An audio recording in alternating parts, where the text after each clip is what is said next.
आपने अकबर के 9 रत्न के बारे में तो सुना ही होगा। उनमें से ही एक रत्न अबुल फजल है।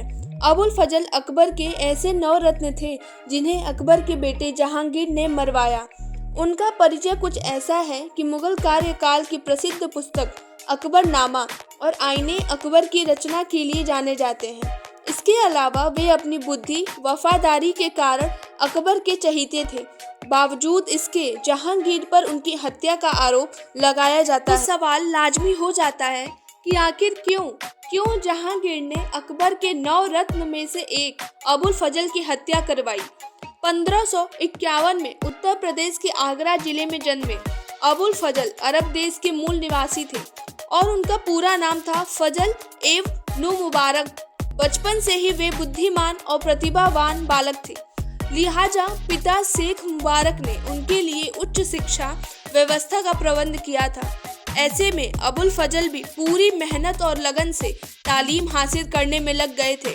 वे 15 साल के रहे होंगे जब उन्होंने दर्शन शास्त्र और इस्लामिक शिक्षा प्राप्त कर लिया था। आगे 20 के हुए तो अध्यापक पद पर कार्यरत रहे। इन्हीं दिनों उन्हें एक किताब मिली जिसके आधे से अधिक भाग को दीमक खा गए थे। इस वजह से उसको समझना मुश्किल था। बावजूद इसके अबुल फजल ने उसे पढ़ने की कोशिश की। इसके लिए उन्होंने दीमक खाए गए पन्नों को अगल बगल से जोड़े और अपनी सूझबूझ से हर लाइन के प्रारंभिक व अंत वाक्य को पूरा कर पाए। आगे जब उन्हें किताब की दूसरी पंक्ति मिली तो दोनों का मिलान किया गया तो नतीजा चौंकाने वाला था। कुछ स्थानों पर शब्द भले ही अलग हो गए थे मगर उसके वाक्यों के भाव में कोई भी बदलाव नहीं आया। उनकी इस कुशलता को देखकर बहुत आश्चर्य किया गया। यह वे दौर था जब अकबर की हुकूमत लगातार बढ़ती जा रही थी। सल्तनत को कानून की जरूरत थी। शायद यही कारण था कि अकबर की सल्तनत में छोटे बड़े फैसले पर विद्वानों का एक समूह दरबार में हमेशा मौजूद रहता था। अबुल फजल भी अकबर के दरबार का एक हिस्सा बनना चाहते थे। इसके लिए उन्होंने रास्ता भी खोज लिया था। उन्होंने एकांत में रहते हुए उस दौर की सारी तफसीलें लिख डाली जिसके लिए उन्हें अकबर तक ले जाया गया। नतीजा ये रहा कि प्रभावित होकर अकबर ने उनसे मिलने की इच्छा खुद जाहिर कर दी। जल्द ही अकबर से उनकी पहली मुलाकात आगरा में हुई। इस दौरान उन्होंने आयतल कुर्स से लिखी किताब अकबर को भेंट में दी। अकबर ने उसे कबूल फरमाया लेकिन कुछ कारणों की वजह से उस वक्त भी ये अकबर के दरबार में नहीं जुड़ सके। हालांकि जब अकबर पटना फतेह करके पहुंचे तब एक बार फिर से उन्हें अकबर से मिलने का मौका मिला।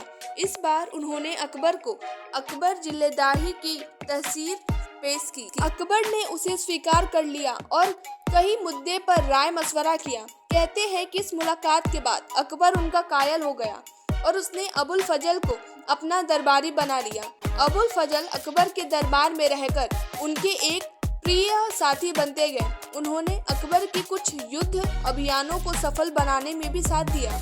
बताते चले कि अहमदनगर के युद्ध में शहजादे मुराद बख्श की असफलता के बाद अबुल फजल ही अकबर का मजबूत सहारा बने थे। एक वक्त ऐसा भी आया जब मिर्जापुर के आसिफ खान और शेख फरीद के साथ मिलकर अबुल फजल ने आसिरगढ़ के किले को घेरने का काम किया था। उन्होंने अपने बेटे और भाई के अधीन अपने सैनिकों को विद्रोहियों का पतन करने भेजा। साथ ही 4 हजारी मनसब का झंडा फहराकर अपना लोहा मनवाया। इसी क्रम में अब्दुल फजल ने राज मनासिफ युद्ध किया। उनकी युद्ध कुशलता ही थी कि उन्हें वक्त में अकबर का दाहिना हाथ माना जाता था। जैसे जैसे अबुल फजल अकबर के खास बनते जा रहे थे वैसे वैसे वे दोनों की नज़र में खटकते जा रहे थे। खासकर शहजादे सलीम यानी जहांगीर। उनके नज़रों में उनके लिए नफरत पैदा होता जा रहा था। जहांगीर उन्हें बिल्कुल भी पसंद नहीं करते थे। एक समय ऐसा भी आया जब अकबर और जहांगीर के बीच विरोधाभास का सिलसिला शुरू हो गया। ऐसे समय में अकबर ने सिर्फ अबुल फजल को ही विश्वास पात्र समझा। उन्होंने अबुल फजल को सबको छोड़ छाड़ वापस अपने पास आने का खत भेजा। अकबर का खत मिलते ही अबुल फजल अपने बेटे के अधीन अपने सैनिकों को छोड़कर अकबर से मिलने के लिए रवाना हो गए। जहांगीर ने अकबर के प्रति अबुल फजल की ऐसी वफादारी को देखते हुए उसने सबसे पहले उनको ही रास्ते से हटाने की साजिश रची। इसके तहत उसने वीर सिंह देव बुलेंदा को लालच देकर अबुल फजल को मरवाने के लिए राजी कर लिया। हालांकि बताया जाता है कि लोगों ने अबुल फजल को दूसरे रास्ते से जाने का मशवरा भी दिया था, लेकिन अबुल फजल ने कहा कि डाकुओं की क्या मजाल जो मेरा रास्ता रोके। 12 अगस्त 1602 में वीर सिंह देव ने अपनी भारी सेना के साथ अबुल फजल पर धावा बोल दिया था। ऐसे में अबुल फजल ने शुभ चिंतकों ने उनको बचाने का पूरा प्रयास किया, लेकिन उन्होंने युद्ध के मैदान से ना भागकर वीर गति को गले लगाया। आगे अकबर को जहांगीर की इस हरकत का पता चला तो उन्हें बहुत गहरा दुख हुआ। इस शोक के संदेश को सुनकर उन्होंने सोचा कि शहजादे को अगर सत्ता चाहिए थी तो वो मुझसे मांग लेता, मुझे मार देता, ना कि मेरे अजीज अबुल फजल को।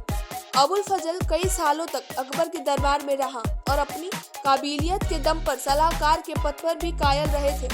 दिलचस्प बात तो यह है कि अबुल फजल सिर्फ एक दरबारी और उच्च पदों पर अधिकारी ही नहीं थे, वे एक बड़े विद्वान और शायर भी थे। उन्होंने अपने जीवन काल में कई पुस्तकें लिखी। अकबरनामा और आईने अकबरी इनके 2 प्रमुख उदाहरण हैं। इन पुस्तकों की मदद से हम अकबर के साम्राज्य के बारे में जानकारी जुटा सकते हैं। इन्हीं पुस्तकों की रचना के बाद अबुल फजल और भी मशहूर हो गए। तो यह था एक किस्सा अकबर के 9 रत्नों में से एक अबुल फजल का।